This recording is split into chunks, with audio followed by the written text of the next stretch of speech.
Brought to you by TechnoSpark 20 series smartphones.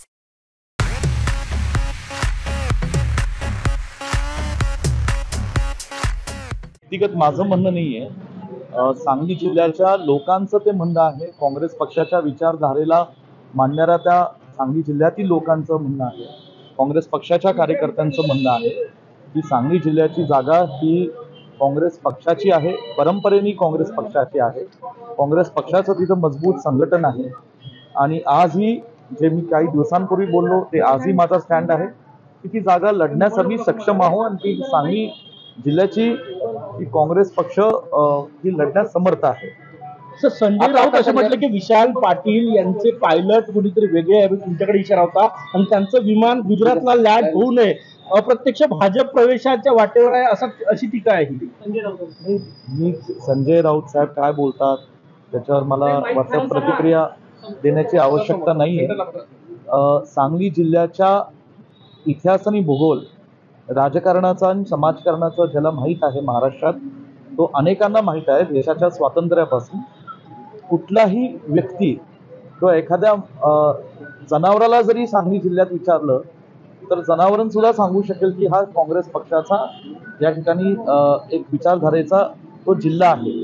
आणि मी जनावरांना का म्हणतो, कारण शेतकऱ्यांची बरीच जनावरं असतात आणि म्हणून संजय राऊत साहेब कुठल्या अर्थाने काय म्हणतात मला त्याच्यावर टीका टिप्पणी करण्याची आवश्यकता वाटत नाही. सर, ते हे म्हणाले सांगलीमध्ये बदल हवाय, जनतेलाच बदल हवाय सांगली.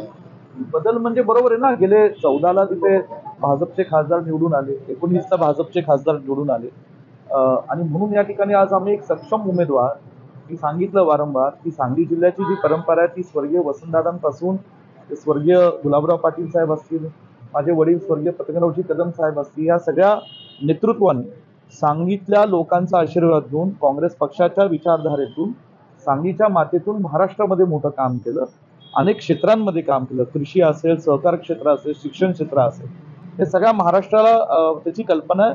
महाराष्ट्र त्याला साक्षीदार आहे आणि म्हणून या ठिकाणी आज आम्ही विशाल पाटलांच्या रूपाने सांगली जिल्ह्याच्या कार्यकर्त्यांच्या खातर आणि काँग्रेस पक्षाच्यासाठी आम्ही या ठिकाणी उमेदवार दिलेला आहे. तुम्ही म्हणता की सांगलीचा इतिहास भूगोल अनेकांना माहिती, संजय राऊतांना माहित नाही का? त्या अर्थी तुम्ही हे असले प्रश्न मग विचारण्यात अर्थ नाही. मी म्हणतो महाराष्ट्रातल्या सगळ्या लोकांना सांगली जिल्ह्याचा इतिहास आणि भूगोल. परवा म्हटले की एका जागेवरून काँग्रेसचा पूर्ण महाराष्ट्रात भोगावं लागू शकते, हा अप्रत्यक्ष काँग्रेसला इशारा आहे सांगलीवर. आम्हाला कुणी इशारा देऊ नये, इशारा देण्याची आवश्यकता नाही. काँग्रेस पक्ष महाराष्ट्रात हा काँग्रेस पक्ष काही 125 वर्षाचा एक राष्ट्रीय पक्ष आहे. देशाच्या स्वातंत्र्य लढ्यापासून काँग्रेस पक्षाचं प्रचंड मोठं योगदान आहे आणि काँग्रेस पक्षाची संघटन विचारधारा ही महाराष्ट्राच्या प्रत्येक जिल्ह्यामध्ये, तालुक्यामध्ये, प्रत्येक गावामध्ये आहे. सांगली जिल्ह्यामध्ये ती घराघरापर्यंत मुरलेली आहे आणि म्हणून या ठिकाणी मला वाटतं इतर कुणी या ठिकाणी सांगली बाबतीत वक्तव्य करू नये असं माझी प्रामाणिक विनंती. पत्र पण आणण्यात आलेले आणि स्पष्टपणे विशाल पाटील यांनी निवडणूक लढवण्याचे संकेत सुद्धा दिलेले. आता विशाल पाटील माझ्यासोबतच आहे. आज विशाल पाटील आणि आम्ही या ठिकाणी सांगू इच्छितो की काँग्रेस पक्षाच्या चिन्हावर सांगलीची जागा इच्छुक आम्ही लढण्यास इच्छुक आहोत.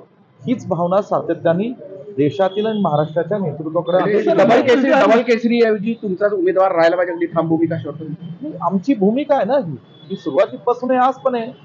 तोडगा निघाला नाही तर मैत्रीपूर्ण लढतीचं काही चर्चा सुरू आहे. हा प्रस्ताव आम्ही दिला होता.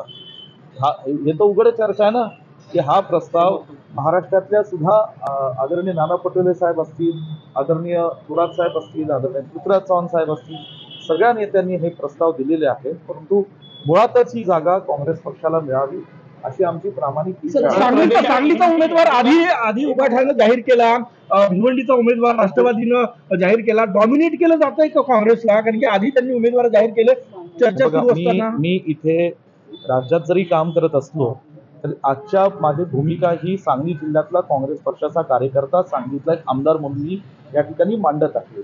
महाराष्ट्रात काँग्रेस पक्षामध्ये महाविकास आघाडी म्हणून ज्या काही जागा वाटप झालेल्या आहेत त्याचं उत्तर आदरणीय आमचे प्रांताध्यक्ष किंवा बाळासाहेब थोरात साहेब देतील. म्हणून कोण डॉमिनेटिंग राहिले, कोण डॉमिनेटिंग नाही राहिलं याच्यावर मी काही आज भाष्य करणार नाही. जे काय जागा वाटप झालेल्या आहेत त्या तिन्ही पक्षांनी नाना एकत्रित पटोले करून यांनी दिलेल्या आहेत. म्हटलं होतं की हायकमांडला आम्ही या सगळ्या संदर्भात कळवलेलं आहे. वारंवार अशा पद्धतीनं आघाडीत असताना असे जर तिकीट घोषणा होत असेल तर हे चुकीचं आहे. हायकमांडने अजून काही निर्णय घेतला का, चर्चा झाली का? मी सुरुवातीपासून एकाच भूमिकेत आहे की तिन्ही पक्ष काँग्रेस, राष्ट्रवादी, शिवसेना महाराष्ट्रात लोकसभेला एकत्रित सामोरे जात असताना तिन्ही पक्षांना एकमेकांची गरज आहे. परंतु ह्याचा अर्थ नाही की कुणी कोणाला कमी लेखलं पाहिजे. काँग्रेस पक्षाला इतिहास आणि परंपरा फार मोठा आहे. मला एवढंच म्हणायचं आहे की या ठिकाणी सांगली बाबतीमध्ये नाना पटोले साहेबांनी जी काही भूमिका त्यांची व्यक्त केली ती सांगलीच्या कार्यकर्त्यांची ऐकूनच व्यक्त केली, ती काही परस्पर त्यांनी व्यक्त केलेली नाहीये. काही झालं तरी तुम्ही सांगली लढण्यावर ठाम आहे काँग्रेस, काही झालं तरी. होय, मी सांगितलंय हो. म्हणजे आज सुरुवातीपासून आमची ती भूमिका, आजही ती भूमिका, शेवटपर्यंत ती राहील. शेवटी काँग्रेस पक्ष आणि महाविकास आघाडी त्यात काँग्रेस पक्षाचे नेतेगण जे आम्हाला आदेश देतील त्याचा पालन आम्ही करू. काय त्यांचं मत होतं? दिल्लीतील पक्षाची काही बोलणं झालं का? दिल्लीत काल आदरणीय मल्लिकार्जुन खरगे साहेब, राष्ट्रीय नेते आमचे अध्यक्ष यांची काल त्यांनी आम्हाला भेट दिली. तसंच आदरणीय के.सी. वेणुगोपाल साहेब, काँग्रेस पक्षाचे नेते, त्यांची भेट झाली. आज आदरणीय रमेश चेन्नैतलाजी, ते महाराष्ट्राचे प्रभारी आहेत, आणि मुकुल वास्तिक साहेब यांची भेट घेण्याकरता आम्ही त्या